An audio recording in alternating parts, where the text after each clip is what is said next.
Hi friends. U U C M ಎಸ್ಸಲ್ಲಿ admission ಮಾಡಿರ್ತೀರಲ್ಲ, 80% complete ಆದ ನಂತರ ಎಲಿಜಿಬಲ್ ಫೀಸ್ ಯಾವ ರೀತಿ ಕಟ್ಟಬೇಕಂತ ಸಂಪೂರ್ಣ ಮಾಹಿತಿ ಹೇಳ್ತಾ ಇದ್ದೀನಿ ನೋಡಿ ಸ್ನೇಹಿತರೆ. ಯು ಯು ಸಿ ಎಮ್ ಎಸ್ಸಲ್ಲಿ ಯಾವುದೇ ಯೂನಿವರ್ಸಿಟಿಯಲ್ಲಿ ಎಲಿಜಿಬಲ್ ಫೀಸ್ ಯಾವ ಥರ ಕಟ್ಟಬೇಕಂತ ಹೇಳ್ತಾ ಇದ್ದೀನಿ ನೋಡಿ.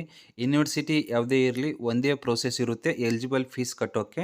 ಮೊದಲಿಗಾಗಿ ನೀವು U U C M S login ಮಾಡ್ಕೋಬೇಕು. ಲಾಗಿನ್ ಮಾಡಬೇಕಂದ್ರೆ ನಿಮ್ಮ ಯೂಸರ್ ನೇಮ ಮತ್ತು ಪಾಸ್ವರ್ಡ್ ಹಾಕಿ, ಇಲ್ಲಿ ಕೆಳಗಡೆ ಕ್ಯಾಪ್ಚರ್ ಆಗುತ್ತೆ, ಕ್ಯಾಪ್ಚರ್ ಹಾಕಿ ಲಾಗಿನ್ ಮಾಡ್ಕೋಬೇಕು. ಲಾಗಿನ್ ಮಾಡಿದ ತಕ್ಷಣ ಇಲ್ಲಿ welcome to U U C M S ಅಂತ ಬರುತ್ತೆ ನೋಡಿ ಸ್ನೇಹಿತರೆ.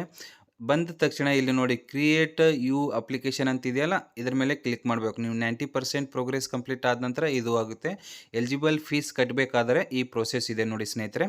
ಕ್ರಿಯೇಟ್ ಯು ಅಪ್ಲಿಕೇಶನ್ ಮೇಲೆ ಕ್ಲಿಕ್ ಮಾಡಿದ ತಕ್ಷಣ ಇಲ್ಲಿ ನೋಡಿ ಸ್ನೇಹಿತರೆ, ಯು ಎಕ್ಸಿಟಿಂಗ್ ಅಪ್ಲಿಕೇಶನ್ ಡೀಟೇಲ್ಸ್ ಅಂತ ಇದೆಯಲ್ಲ, ಇದರ ಮೇಲೆ ಕ್ಲಿಕ್ ಮಾಡಬೇಕು ನೋಡಿ ಸ್ನೇಹಿತರೆ. ಏನಾದರೂ ಡೌಟ್ ಇದ್ದಿತ್ತಂದರೆ ಕಮೆಂಟ್ ಮಾಡಿ ಸ್ನೇಹಿತರೆ, ಖಂಡಿತ ಇನ್ಫಾರ್ಮೇಷನ್ ಕೊಡ್ತೀನಿ. ಇಲ್ಲಿ ನೋಡಿ ನೀವು ಯೂನಿವರ್ಸಿಟಿ ಕಾಲೇಜ್ ಎಲ್ಲ ಕರೆಕ್ಟ್ ಇದೆಯಲ್ಲ ಚೆಕ್ ಮಾಡ್ಕೊಳ್ಳಿ.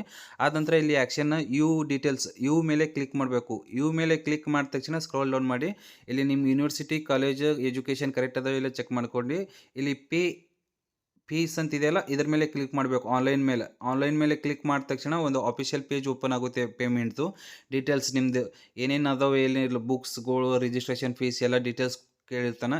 ಇಲ್ಲಿ ಕೆಳಗಡೆ ಇಲ್ಲಿ ಪೇ ಅಂತ ಇದೆಯಲ್ಲ, ಆ ಪೇ ಮೇಲೆ ಕ್ಲಿಕ್ ಮಾಡಬೇಕು. ಇದು ನೀವು ಮೊಬೈಲ್ದಾಗೆ ತುಂಬ್ಕೋಬೋದು ಸ್ನೇಹಿತರೆ ಎಲಿಜಿಬಲ್ ಫೀಸ್.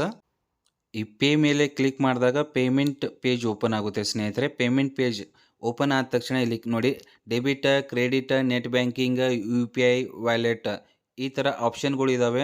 ನೀವು ಪೇಮೆಂಟ್ ಮಾಡಬೇಕಾದ್ರೆ ಯು ಪಿ ಐನಿಂದ ಪೇಮೆಂಟ್ ಮಾಡಬಹುದು. ಇಲ್ಲಿ ನೋಡಿ ಯು ಪಿ ಐ ಮೇಲೆ ಕ್ಲಿಕ್ ಮಾಡಬೇಕು.